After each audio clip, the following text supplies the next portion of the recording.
जी हाँ, बोल न्यूज ने अपनी रिवायत बरकरार रखी। कराची में बल्दियाती इलेक्शन के गैर सरकारी नताइज सबसे पहले बोल न्यूज पर। सिंध भर से मौसूल नताइज के मुताबिक 10 यूसीज में अब तक मिला जुला रद्द अमल सामने आया है। सजावल, कराची, मलीर और मंगोपी के नताइज के मुताबिक 3 यूसीज में पीपल्स पार्टी आगे है।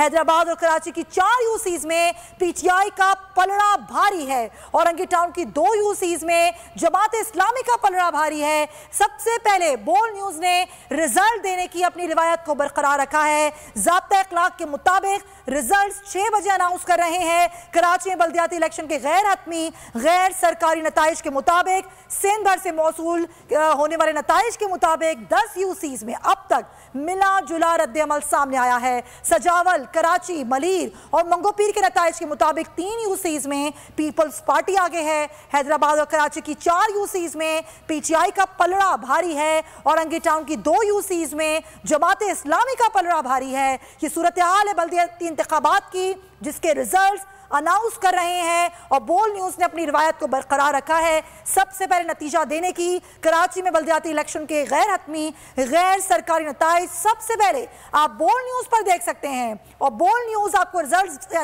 आगाह कर रहा है कि सिंध भर से मौसूल नताइज के मुताबिक 10 यूसीज में एक मिला जुला रद्द अमल देखने में आया है। 3 यूसीज ऐसी हैं जिसमें पीपल्स पार्टी आगे है। 4 यूसीज कराची और हैदराबाद की ऐसी हैं जहां पर पीटीआई आगे है। औरंगी टाउन की 2 यूसीज में जमात इस्लामी आगे नजर आ रही है। ये मिला जुला रद्द अमल आया है। कराची और हैदराबाद के बल्दियाती इंतखाबात में कई पोलिंग स्टेशन ऐसे थे जहां पर पोलिंग का वक्त बढ़ाया गया क्योंकि पोलिंग का अमल ताखीर से शुरू हुआ था।